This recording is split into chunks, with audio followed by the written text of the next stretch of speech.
Hello and welcome to another edition of the Big O Show with Orestes Destrade. Amigo. Back from Miami. Back from Miami, and good to be back. I really appreciate the Tampa Bay area, and I appreciate its community, its sports, and JP Peterson. I appreciate it. Thanks, bro. Yeah, buddy. Well, it's been a tough week for you, partner, but it's time to talk baseball. Yes, sir. And time to talk. It's spring training. Hope springs eternal for all teams, including the Rays. Everybody's 0-0. Everybody's ready to go, and they got a World Series champion ready to go. Thank you guys for joining us as well. Don't forget, you can hit your comments up in our Twitter at JP Peterson Show and on YouTube at FanStream Sports Tampa Bay and Facebook as well, JP Peterson. So you can go right there and comment, and we'd love to hear from you because we're going to talk a lot of baseball today. We're talking about Fan Fest for the Marlins, which you just attended. I just attended. And the Rays. That was nice. In fact, they gave Coming me up. a sporty little shirt, legends of I like that. of back in the day. What's the Leon? Leon is Leon a Legends. massive company in South Florida, actually working its way up into Central Florida and Orlando, I believe. The Leon clinics. It's kind of an elderly clinics for people, and That we will soon need. yeah. So Senor Leon, who created this, is made a whole lot of money on elderly Latinos down in South Florida. So he's one of the big sponsors over there for the Marlins. And again, it was Saturday, extremely well attended. I was blown away. It's been many years because I've been really kind of more than anything going to the Fan Fest for, the last 10, 15 years for the Rays. So it'd been a while since I did a Fish Fan Fest. But they had reached out to me. They're always reaching out to me. The one thing I will say, especially Luis Durante Jr., I'll give him a lot of props, who's the head of their alumni association, does a great job of keeping it very vibrant and busy and having a lot of events. So, usually once or twice a year for the last several years, I've popped down for an event or two. That's just been, they do a great job with that. But this time he asked me a few weeks ago to come down. It coincided with me coming down for the services and the celebration of my mom's life on Monday and Tuesday, which was beautiful. Actually, we buried her on February 10th, which is their 75th anniversary, and a plot right next to each other. So that was kind of momentous. But the Saturday before, I was over at Lone Depot Park. Yeah. And it's a mouthful. It's a mouthful. It's not quite Benchmark International Arena, but it is. But it's a lot. Yeah, I like Benchmark though. I'm starting to get comfortable with it. Yeah. Good guys too. Yeah, that's what I hear. First year, awesome right? People. First year awesome people of that deal. I'm sure you're happy with them with your bolts, but it was eye-opening in a lot of ways. Number one, even though I have been down to that stadium, like I said, numerous times since they built back in 2012, this one came as I'm driving into the third base garage. They have big garages around the stadium.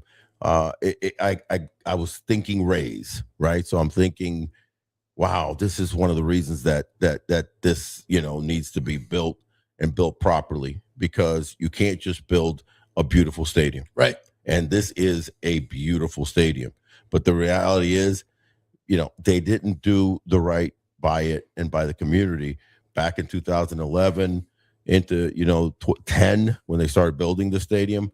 They needed to have bought a lot of the land, a la Arlington, and what was done over there in the DC area, and given an opportunity to build some district. There is no district around it. And I'm coming into it and I'm going, holy cow, this is why the Rays stadium has to be created properly and made to have that district around it, because baseball doesn't by itself in the state of Florida attract enough people. It's too expensive. Now, that being said, you might want to turn to volume thing off on, I think, because it's buzzing. The ding dongs? The ding dongs are killing me. I think it's some wire you're hitting down there. Really? So it might be me. Watch your feet. Yeah. Unfortunately. Yeah, my ding dong has been known to do that. There we go. I don't think you guys can hear that though. I think that's just in our headset. So don't worry. I don't think you guys are hearing the ding dong. But the bottom line is that they had such a attendance, man. So many kids, so many families. Obviously, if it's free, it's for me, right? And you think 30,000, 20,000? Listen, by the time I left, because they did it they had us come in for an hour or two at a time. Gabby Sanchez was there. Juan Pierre showed up along with all the players, right? We'll talk in a minute about that. That was, I left and there had to be 15, 20,000 people there. Damn. And on the field, walking around, really great turnout. And I just think that that just told me that the state of Florida loves baseball. Yeah. Oh, we do. The state of Florida loves baseball. What they don't love is the expensive, day-to-day cost of it.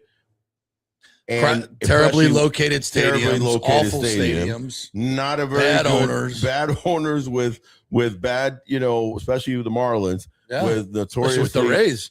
Well, but I mean, at least we made the playoffs, and we've been to the World Series, a couple times in 2008. But they haven't. So what are you really, selling when you have a bad location, great stadium, bad location, expensive prices, right? On a Tuesday or Wednesday, Thursday, no chance, and a team that is young and losing, notoriously. Even though they surprised people last year and almost, finished 500 and stuck it out to the end of the season. The bottom line is that you're not going to attract people unless it's free. That brings us all the way back to the Rays, who, by the way, are going to have their fan fest tomorrow. And, I think it's going to be a monumentous turnout tomorrow. I do too. I think it's going to be huge. It's going to be huge. It's going to be fun. It's like I've been calling it kind of a, renewing your vows to a long marriage. And you're having the trop. Yeah, you're having the trop renewing of vows. Deservedly so after a year hiatus due to hurricane and all that stuff. I think it's going to be monumentous. Now, again, the team's going to have to win. By the way, you do have way more going on around the quote unquote semi-district. That is Central and First and the things that are going down there, including Fergs. We're going to be down at Fergs. If you want to come on down and meet up with JP and I, because we'll be enjoying a nice big cheeseburger and watching the festivities. But the bottom line is that in the end, you need the district. You need that whole excitement of live, work, play, and educate. Oh, by the way, because of the fact that you have HC being, such a going to be an important part of this, and it's going to be truly a sports meets education type of a center. Yeah, we're gonna. That's what the mayor was in here, and Bob Buckhorn said, is that this is not just a baseball stadium. It's far from it. It's mostly going to be other stuff: colleges, apartments, offices, restaurants, bars, music venue, all these things that make our city better. So we talked a lot about that. And by the way, there's no real update on that except that they're negotiating right now. The city, the county, and the Rays. Atwater did come out and say some further comments about how excited he is about this. Yeah. That's Dr. Atwater who runs Hillsborough College. Who runs Hillsborough College, the fantastic for them. Fantastic for them. It's great to hear, his enthusiasm about it, though. He's not standing back. He's kind of really pro this. They're going to redo a lot of buildings, tear down the older ones. But I read in the Times how it was going to be so bad for all these students, and it's going to be so horrible. And the Rays were such bad people. So excited. Just look, no, that's not true. This is good for education. Okay.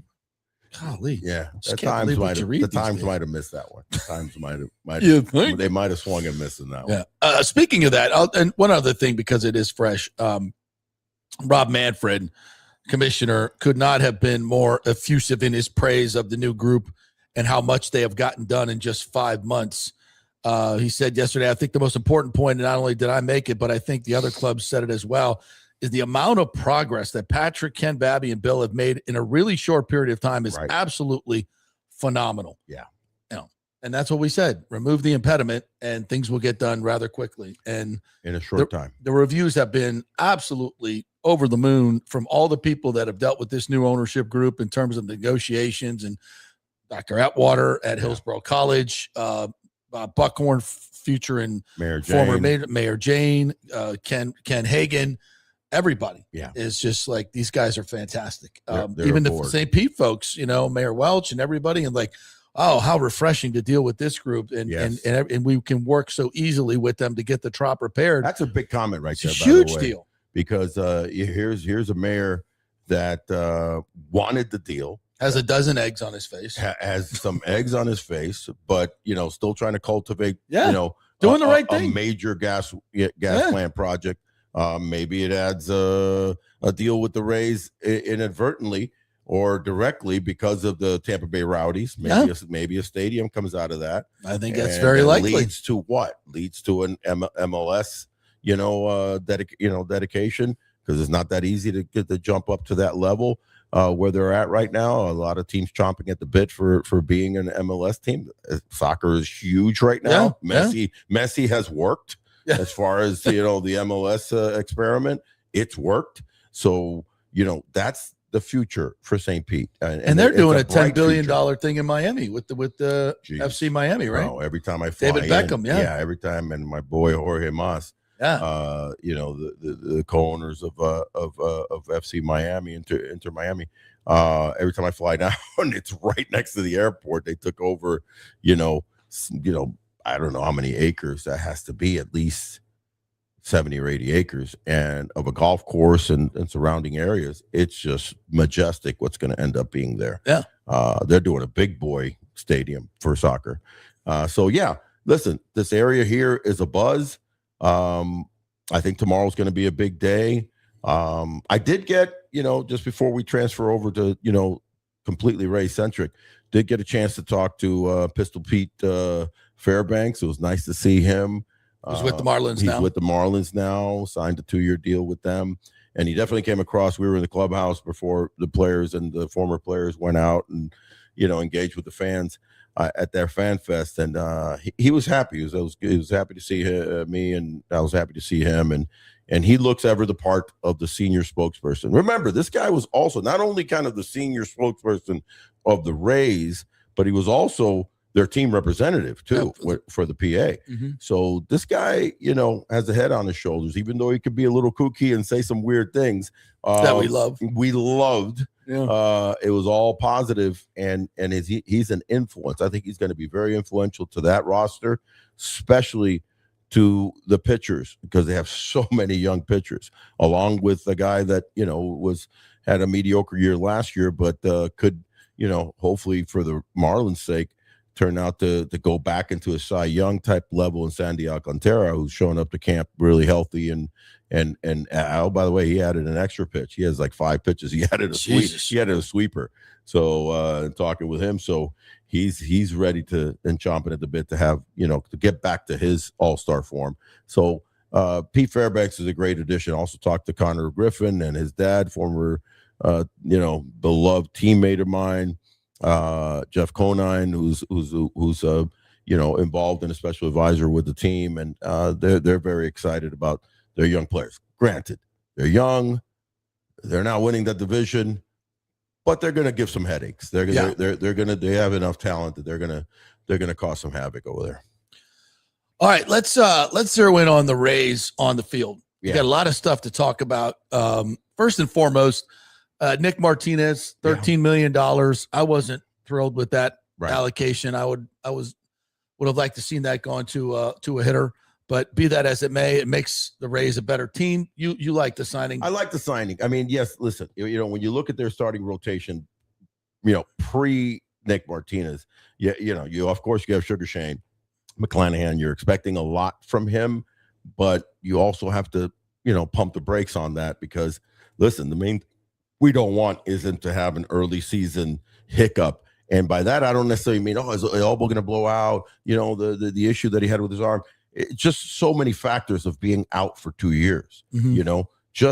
You're going to have to baby him. But hopefully he's fully ready at 100%. So if you get fully Shane McClanahan for 5 innings every outing, you're getting a guy that's going to, hand the ball off and be a Nick from a quality start, 6 innings, less than 3 runs, right? So that's the hope there. Then you go to Drew Rasmussen, who I think is on the precipice of being a real top 10 pitcher in the major leagues. That's how good Drew Rasmussen can be. 150 innings last year. He'll probably go up into the 170s. Again, sans any major injuries to Drew Rasmussen. Ryan Pepiot, I think this guy could end up being a super stud. You know what I mean? He could end up, arguably, because of the fact that you're using Shane differently, you're going to have to wean him into the season. He to me, he could be Pepiot's my ace. Your horse. He's my horse. Yeah. Steven Matz, the jury's out on that one. You know how I feel about that one. I'm hoping for good things. I'm prepared for some shakiness. I'm prepared for, do we kind of use him in relief and starting? I don't know, because the reality is the reality. And as a starter the last several years until he became a reliever, it wasn't that great. As a reliever, super solid.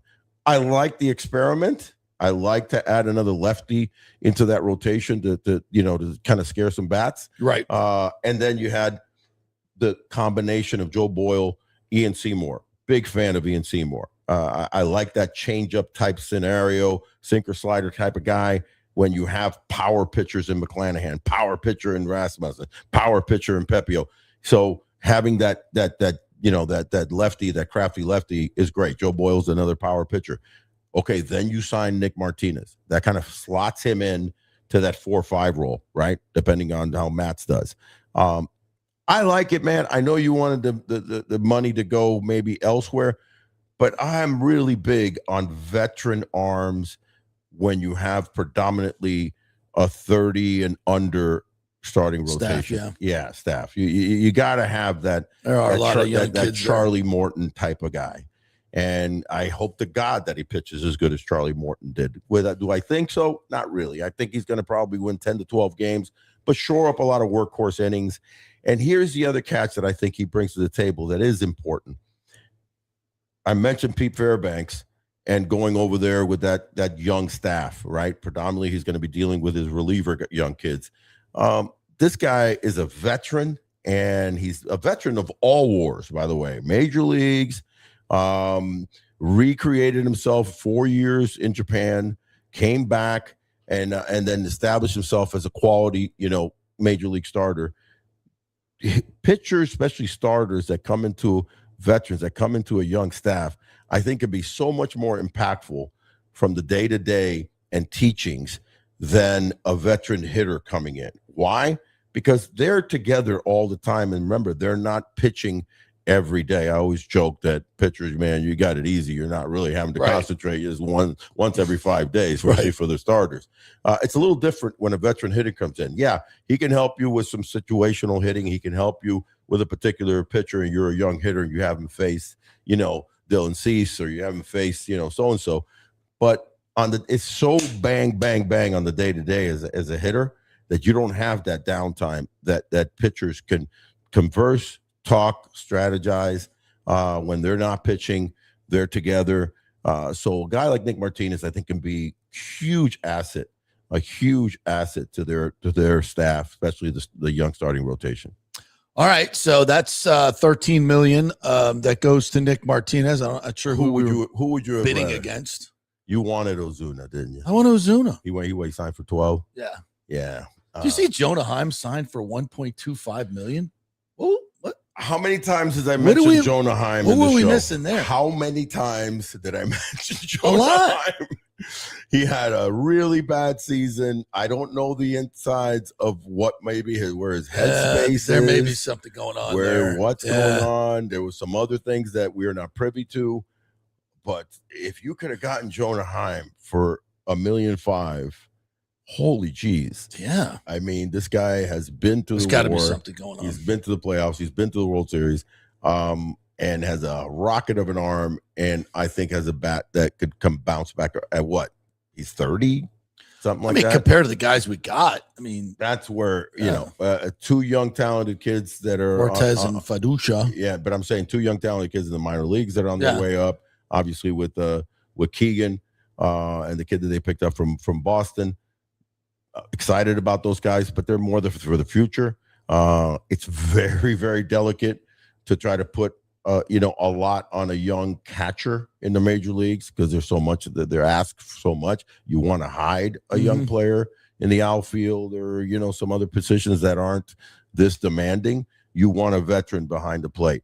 Fiducia and Fortes are veterans, so in that sense, calling the games, I'm okay with them. It said that you're just taking the bat out of out of the lineup. A lineup that's pretty anemic.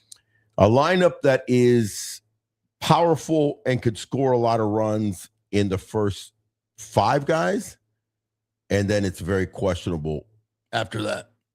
Yeah. And if you really want to break it down right now, I'll tell you, looking at this lineup, I would have Chandler Simpson leading off. Yandy Diaz, one of the best DHs in the game right now. And one of the best hitters in the game, especially from the right side. Jonathan Aranda. So you go lefty, righty, lefty, righty. Obviously lefty with Diaz, righty with lefty with Simpson, righty with Diaz, lefty with Jonathan. The hammer, JC, Jonathan Jr. Caminero, righty. And you go lefty with Cedric Mullins. There's where your most runs need to be scored.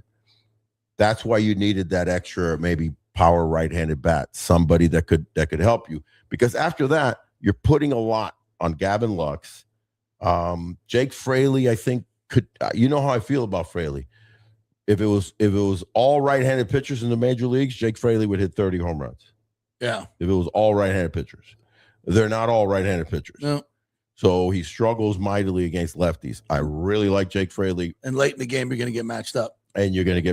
So once you get into that 6th inning and you get through Junior Caminero, you're talking Cedric Mullins, Fraley, Lux, 3 lefties back to back to back. I'm bringing in a lefty, and then I'm not worrying about Hunter Fiducia or Nick Fortes, and most likely Taylor Walls, holding down the fort in the 9-hole. You don't worry about him. So it could be lefty or righty. So you go lefty. It's a lot of automatic outs. You go lefty heavy until you wrap back around to Chandler Simpson, who's also lefty, but hits lefties and righties the same. So teams are going to be manipulating that in this day and age where you match up, especially once you get past the 5th inning. It's going to be heavy lefty against the Rays. Now, the potential, I don't want to put that much on this kid, but the potential sleeper of this whole season could be Carson Williams. I'm going to need him to be a sleeper. If he is the sleeper, and remember, 6'4" from the right side. Yeah. If this kid thumps, changes the whole spectrum. Yeah. Now you change the whole spectrum. Early in the season, you put him in that 8th hole, probably. If he makes a team and he's your starting shortstop, let's just take him out of the middle of the lineup and the pressures, and you put him in the 8th hole, and you put whoever is your catcher, Fortes, Fiducia, right? 9. Mm-hmm. As he starts developing and he does have and shows some promise, now you can slide him up. Slide him up, yeah. And you break up this, Mullins, Lux, Fraley. So the big right-handed hitter that we wanted could be Carson Williams. Yeah. If the kid, I liked what he said, the other day, talking about how much he worked on, how much he, appreciated the fact that it was overwhelming, and that's why it's the big leagues. He speaks really well, by the way. Yeah. Really like how he's, humble, but also hungry. And you need both of those at that age. So if he comes in, he's ready. Such an athletic body. I mean, and he's got a great history of power in the minor leagues. Great history of power. It's not so much that I need him to try to hit 30 home runs. I've said it before on the show. I don't want him to try to hit 30 home runs. I want him to try to hit 15 or 20. Really, I want him to gap to right center. Yeah. I want him to gap to right center. The home runs, because of his size and bat speed, will come.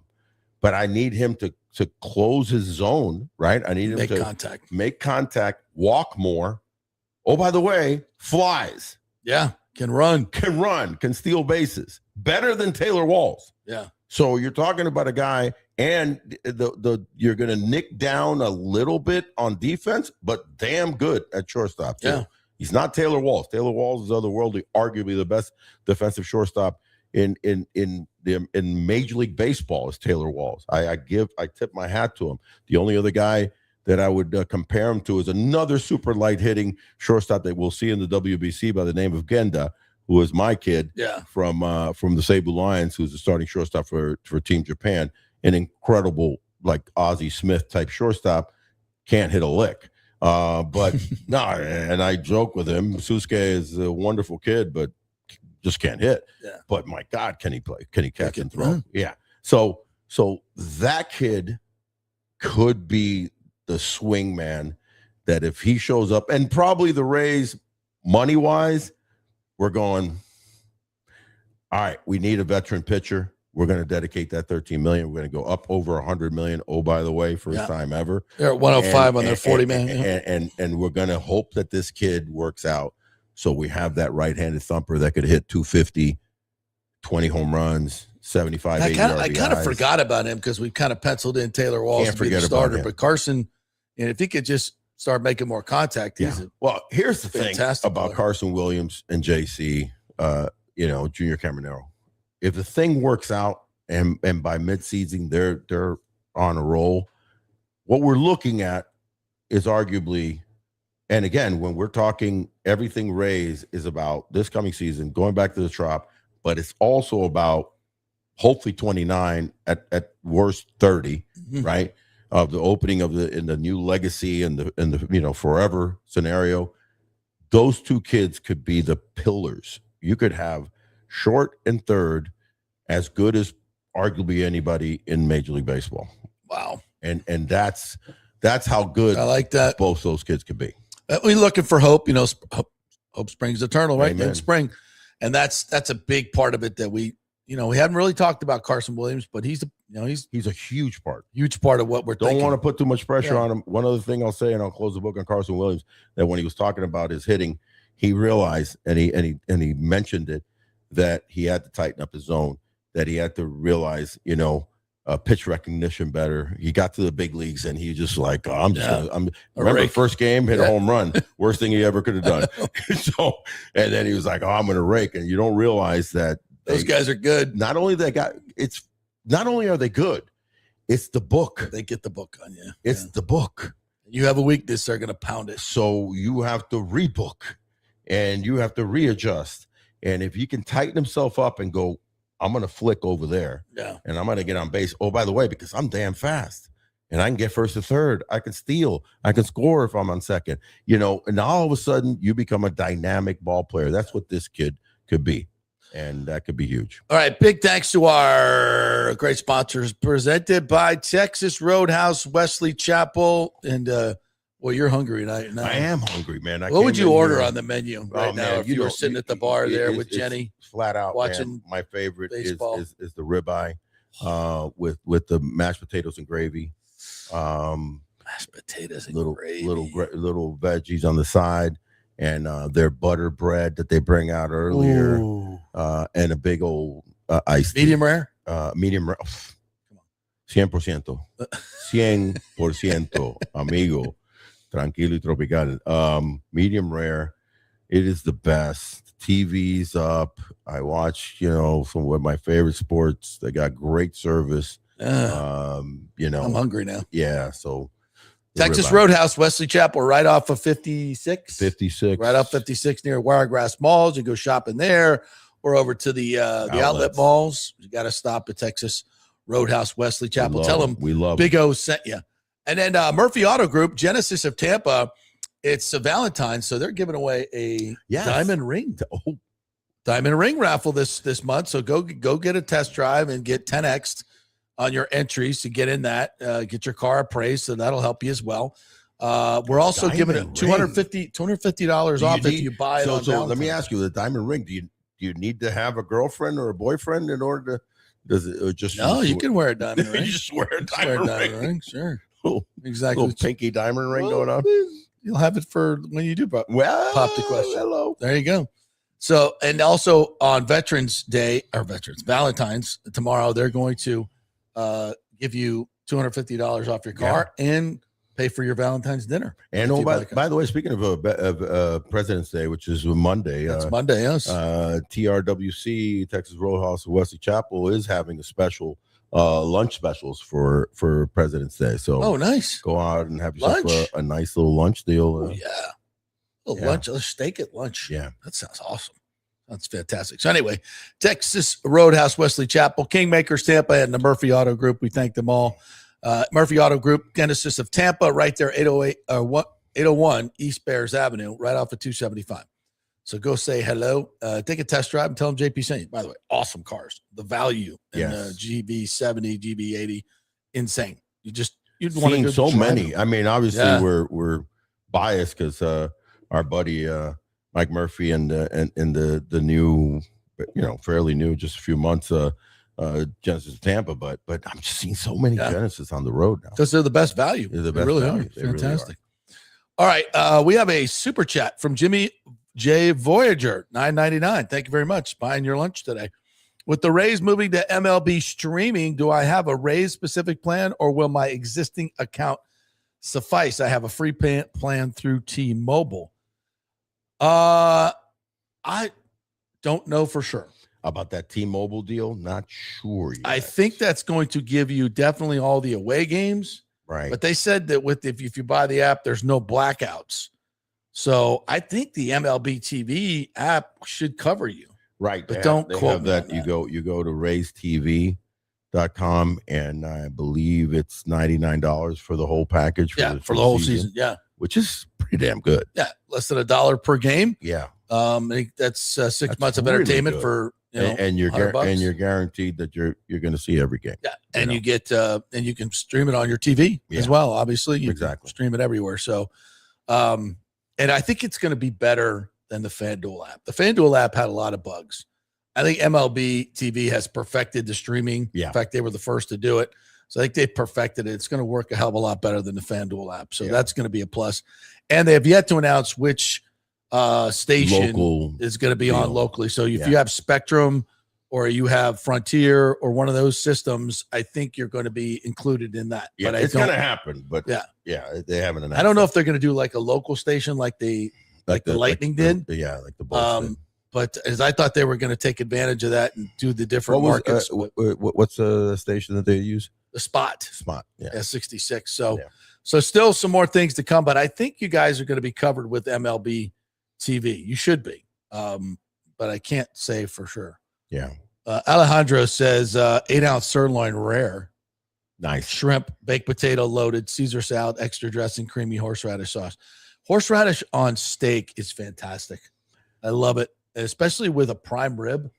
It's a must. With a prime rib, I'm not big with it on other meats. Yeah. They have a horseradish cream sauce at our friend the Riveters over there with their steak sandwich. That's really good too. But love that's a good order right there. It's a good order. I'll go with that.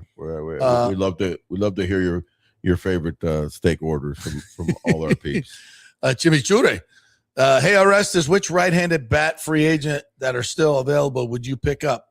And is Nick Castellanos an option? How do you feel? Great question, by the way. About Verlander to the Tigers, and where do you think Scherzer goes? So the Castellanos. Let's go Castellanos. Castellanos, who at least came out and was honest enough to explain that he completely goofed up when he got taken out. He was pissed at his manager Robbie Thompson and did that stupid act of bringing a beer onto that was just ridiculous, and that was stupid cocky thing. Very mature. I love the fact that one of his teammates came by, took it out of his hand, and says, "You're not doing this." And he was, he owned up to that stupidity, and he apologized. He was listen. How could he not be thankful to the fandom, to the Phillies? These guys have paid him upwards of $100 million. He was a 5-year, $100 million contract. He's got $20 more million that they have to pay him, right? That he's going to get paid whether he sits his ass at home and doesn't play. He's 33 years old, still a thumper. I think he had 17 home runs last year, hit 250, had 70 RBIs, 71 RBIs. Man, that's a dangerous bat. And I think he's going to end up going. The Guardians really need some offense. Even with the roster that they have, they didn't move that much this winter. That's where I think he's going to end up. San Diego's supposedly intrigued by him. I would love to be intrigued by the Rays. If you could do a situation where you're hardly paying him, I would stick Nick Castellanos in left field. You've got, how many outfielders do we have already that we're having to figure out, right? Way too many. You've got Johnny DeLuca, who was oft injured last year, and he's come in hungry. But he's not a super thumper. No. He's just really good quality. We got a lot of those guys. We got a good quality major league type guys, right? Ryan Vilade, don't know what you're going to get from him. I like him. I've seen some of his swings, and I'm excited by him to be kind of a super utility guy because he can play the infield and corner outfields. Jake Fraley has to be your guy that you're going to give 400 plus at bats, hopefully 500 at bats if he figures out lefties a little bit. So Jake Fraley's my guy. He's kind of like the replacement of Josh Lowe. It's Jake Fraley, right? So Jake Fraley, you're hoping to, goes out and hits 25 home runs, driving 80 runs. Can he do that? I totally think he can. Now, if you were bringing in a Nick Castellanos, you could spell, Yandy at DH. Not even spell him sometimes. You could stick him at first sometimes, maybe a tough lefty. Now all of a sudden you have veteran Diaz, veteran Castellanos at DH. I don't mind that addition, man. Here's why I do not believe it'll happen for the Rays is because they're very internal mantra kind of centric. So the last thing they want to do is have a disruptive type player come into the equation. So is he a thumper? I still think he's got 30 home run potential, but even in the part-time playing, he's got 20 home run potential. We didn't have that at all last year in the outfield. Nothing. So we're hoping to get 20 from Fraley, 20 from Cedric Mullins. Right there, we're ahead of the game. Yeah. But if you could add that one more righty. So to answer about Nick Castellanos, goodbye, Nick, to Philly. You kind of goofed up a little bit. You should have, been a better steward and a better teammate and say, I'm having a rough year. And they made some changes. He just didn't agree with them. And he ended up, being a little dickish. Let's be honest. All right. Talk about ding dong and all the sounds we were making. Yeah. But the other one is is out there still. The only kid that I can think of that would probably, be very, very inexpensive, and I keep on saying it, is Miguel Andujar. Yeah. And you could pick him up. He hasn't signed. He had a nice year last year with Cincinnati. Hit 10 jacks, hit like 290, I think. He's got a quick bat, left fielder. And if he doesn't make the team, you release him or you send him down to AAA and you kind of keep him in, you keep him in there, kind of like you did with Eloy Jimenez. He'd be like an Eloy Jimenez sign, right? And you just keep him as a potential. That's the right-handed bat that I would go after right now. And as far as Verlander signing with the Tigers, kind of neat coming back home. Yeah. Not a whole lot Tigers left. Are loaded. Tigers are a damn good team. Yeah. Tigers are pretty loaded. Just loaded. And I saw some comments by Tarek Skubal, how excited he is to have him. Remember, I just was talking about to have a veteran starter to kind of lean on. That's a veteran starter talking to the best pitcher in the major leagues who's still 29 years old and wanting to learn more. So in one sense, signing Verlander just to be influential to the staff, I think was a magic signing by the Tigers. And it brings them all the way back home. So, full circle. By the way, outfielders on the Rays roster, okay, on the 40-man roster. Yeah. Johnny DeLuca. Sure. Jake Fraley. Right. Gavin Lux. I don't know him as an outfielder, but where are you playing Melton, by the way? Justin Henry Malloy, Jacob Melton, Victor Mesa Jr., Cedric Mullins, Richie Palacios, Chandler Simpson, and Ryan Vlade. Yeah, it's a lot of the same type players. Light hitting. Sans, Cedric Mullins, who's got power and speed. Sans Fraley, who's got superpower potential, and then Sans Chandler, who's got super speed. And we don't know what Jacob Melton is yet, but highly regarded. 6'3", 208. Yeah, we don't know. So he's Josh Lowe. That the three guys that I separated out of that group are your three expected starters. And Jacob Melton, like when I talk about Josh Lowe, and we're waiting. I think they just went, let's stop waiting for him. Go get another guy that could be that guy. Well, and it could be Jacob Melton. Well, honestly, the writing was on the wall. I think once they signed Jake Freely. They really like Jake. Jake's got some real power. He's already established himself that he's hit for power in the major leagues. And so that's their guy. And Jacob Melton will be kind of like the backup to that situation not working out. So the three guys, one is powerful, could do a whole heck of a lot of damage. Fraley, again, is struggling with lefties. You got one that's a veteran that's got power and speed in Mullins. And then you've got this one that struggles, is learning the outfield, but has world-class, arguably one of the fastest players in all the game. So that could steal literally 70 to 80 bases. So that's your outfield. That's your outfield right now. I would like to add some other powerful right-handed bat, because of that group that you just said, other than Richie Palacios, it's Ryan Vlade who's the right-handed hitter. Yeah. Well, this is going to be a roster kind of, I think, in flux, and they're trying to see who they got and what they can do, and trying to put it together for the future. But Sugar Shane is coming back. Yes, he is. We heard from him. He made a point to talk about how he is emotionally evolved, and matured. Kind of like I was a bit of an emotional wreck, when I was pitching before. He would, but it fueled him. Yeah, become a great pitcher. I don't want to take that fire away from him, but definitely not. I don't think the fire will ever leave him. 2 years away, but he was very, he pitched and came across, even in the way that he spoke pre and post games and stuff like that, kind of almost like defensively overwhelming. You know what I mean? He was like, and I think what he's alluding to, the emotional growth was needed, but also was felt by two things that happened to him in the last 2 years. The injuries just humbled the hell out of him. And you're reminded how this game could get taken away from you. And then you're reminded how life,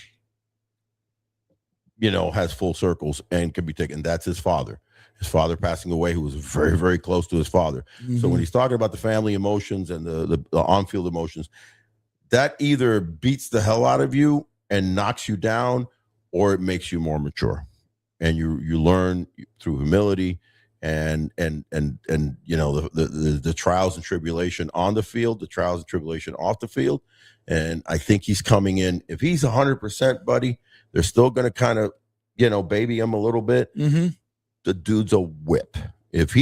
And I'm not worried about his injuries, because he's supposedly 100%. How many guys have come back from Tommy John and pitched, gloriously, if not better? So if he's 100%, watch out, and he could just, do some dramatic things.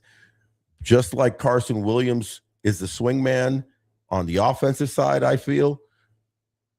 think it's the veteran Shane McClanahan being the swing man. If he really kind of turns it and he's fine, and you're not going to have complete games, you're not going to have 7-8 inning games, you're going to have 5 and fly. But if they're great, that's going to give this chance for a team that's not going to score a shitload of runs to be in games. And then you lean on that bullpen that I really like the bullpen. So Shane is huge. And then it'll ease the situation of your 2, 3, 4 guys. Your 2, 3, 4 guys are damn good.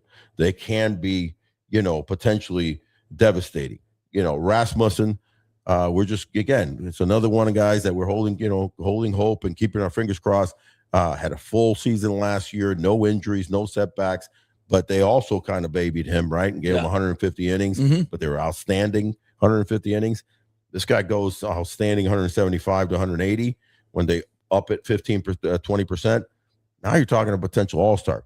Brian Pepio, my goodness, I think this could be the ace of your staff, because you don't want to put that mantle on Shane. You shouldn't. No. That should be for, maybe if he's weaned himself to, once you get to October, you make the playoffs, and maybe you're handing the ball because you're really comfortable with Shane. But really, it's the future with Shane, where he's going to, back to being a Cy Young candidate. This isn't the Cy Young year for Shane. It's let's be damn good, in short spurts. 150 innings would be awesome. Oh my God. Yeah. And Pepio said he's perfected some of his pitches, and that's what he kind of worked on in the offseason. Yeah, how about that? Yeah. I just think that he's your workhorse. Yeah. He's your guy. It could be really good. It could be. But I'm just as scared these guys are just not going to get any run support and might get frustrated.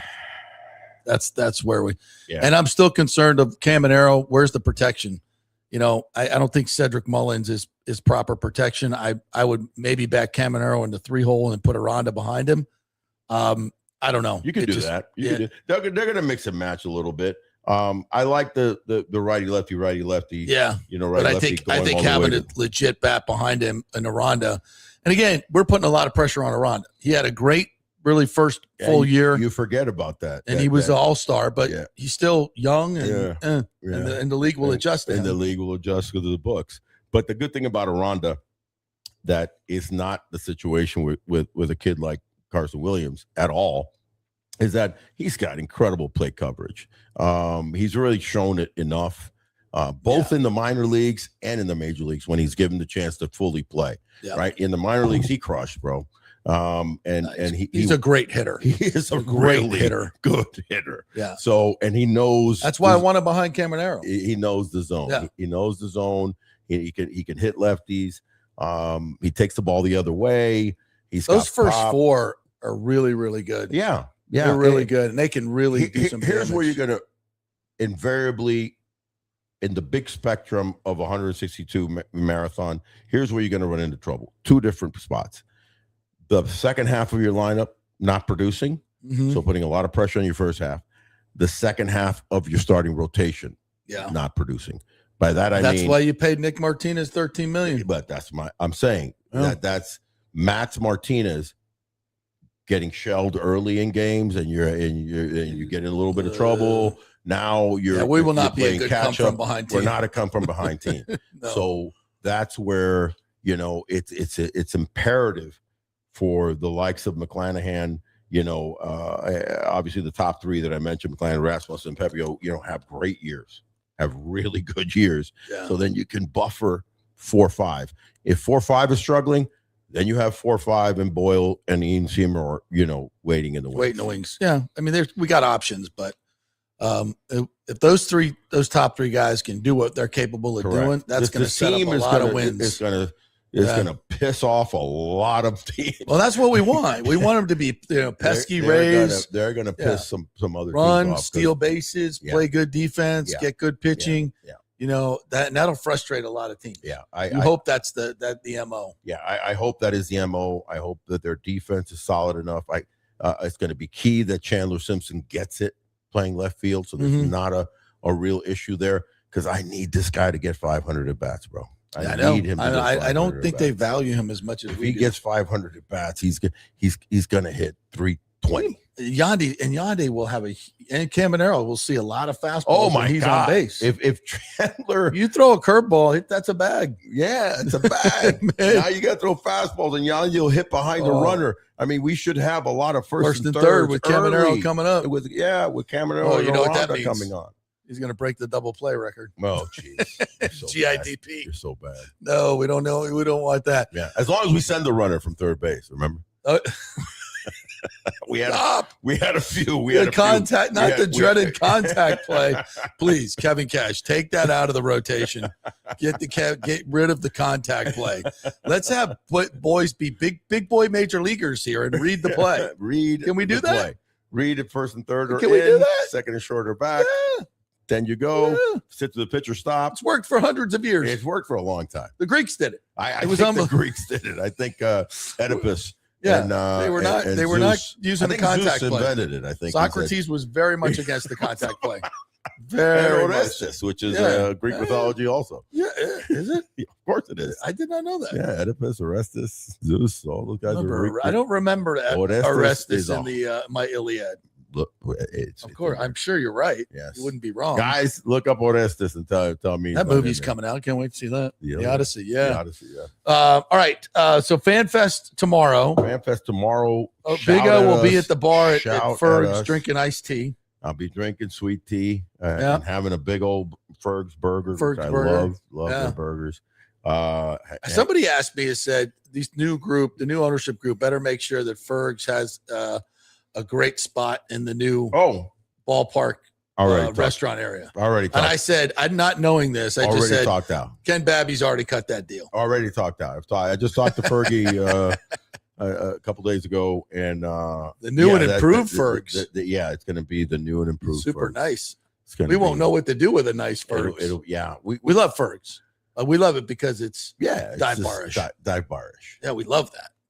It's an upscale dive bar. It's an Is that a new terminology? I think that's what we call a oxymoron. Oxymoronic statement. It's an upscale dive bar. Is hat tricks? Well, where do you put hat tricks? I wouldn't call it a dive bar. Oh wow, maybe I take it back, hat tricks. I'm sorry, you guys. I wouldn't call that a those dive hockey bar. fans. The hockey fans. The anchor bar is the dive bar. The anchor bar. The anchor bar in Davis Island is a great dive bar. You're right. But no, Ferg's is kind of like. I wouldn't even call Ferg's a dive bar. No, because it's big. First of all, it's too big. Big to be and a dive sprawling. bar. Dive bars are little corner spot thing. So I wouldn't call it that. But Mark is killing us right now. If he's listening, he's like, "Hey, am I in a dive bar?" I think he'd actually like that. Maybe. It's nostalgic. There's the catch. It's nostalgic. That's the catchword. Ferg's is nostalgia. Yeah. And that's what you bring over. Yeah. And you add that piece as a cornerstone. You have to have that. Oh, 100%. To bring that with you. You have they will. Hell, you have it outside, accessible easily. You have a little inside Ferg's, and you create a little corner cubby hole that looks like old Ferg's, and it's kind of this cool. Yeah, that's bring a little bit of that flavor inside St. Pete, downtown St. Pete flavor. Wow, absolutely. Yeah. Actually, that's a great idea, bro. Imagine if they did something like that to honor the history of Tropicana Field.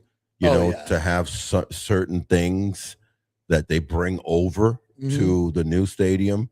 The Trop Zone, and of little Ferg's, or a little alleyway that says Central Avenue on it inside the stadium. You know what I mean? So I like that.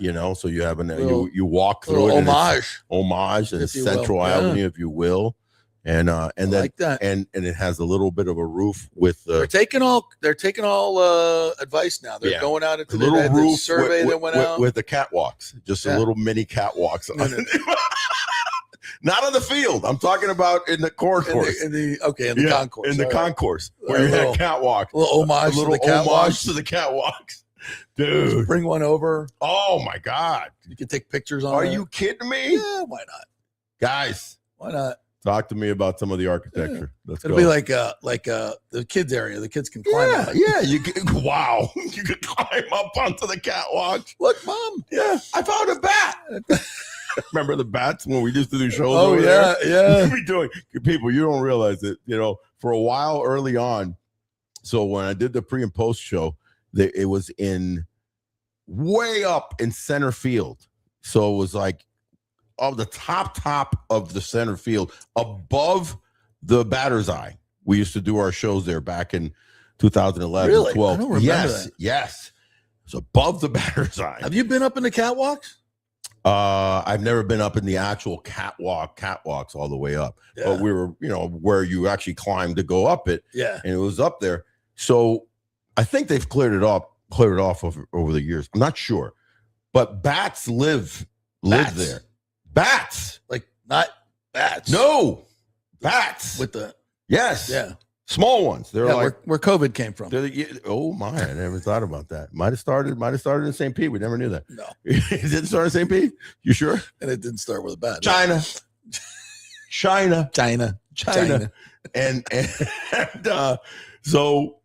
so we'd be doing the shows, and every now and then a freaking bat would die and just dive bomb the show, and or just keel over dead and blah. And just flop. What? A dead bat? Yes. Get out. Dead bat on the set? Yeah, dead bat, man. Dead bat. Yes. It's some trop stories. Woo! Yeah, buddy. It's a dead bat. It's like when Kevin Kiermaier we have 3 more years in there. Well. It was like we have a nice bat. Nostalgic ride. Lord willing, and the hurricane don't take the top off again. No, come on now. We'll have 3 more years in the trop. Woo! Can't wait. We love it. It'll be new and improved. I just hope it doesn't smell. Listen, it's they got to put some new air freshener. Well, you'll be over there tomorrow. I might come join you. Yeah, depending how things go tonight. Come on, man. Come on out, and anybody that's out there, swing by Ferg's and say hello to the Big O, man. It'll be nice. Yeah, absolutely fun. Texas Roadhouse, Wesley Chapel. If you're in the neighborhood, make sure you stop by and get you a steak. Alejandro's going to have his rare. I'm going to go medium rare. Alejandro goes rare for his thing? Is that what he said? Yeah. Do they do a chimichurri there? I do like my chimichurri flank steak. Those are good. I don't know if they do that. I can't remember on the menu. I do not remember seeing that, but we'll have to look that up real quick, or I'll give a call to Tyler. They got a lot of good stuff over there. Ooh. Don't butcher. That's all you got to say. Hand cut steaks, baby. Hand cut steaks. So let's go grab a GV80 from Genesis of Tampa, and then shoot on up to. It's on the way. Yeah, it is on the way. Nebraska Bears just keep on going down. That'll count as a test drive, so we get our entries 10x for the diamond ring. For the diamond ring, we got our whole afternoon figured out. Hello. Then we'll just keep it overnight and drive it to FanFest. Mikey, are we okay with that, Mr. Murphy? Come on, dog. We can do that. All right, we'll be back next week with more fun and frivolity for you people. What do you like to say? Stay tranquil and tropical.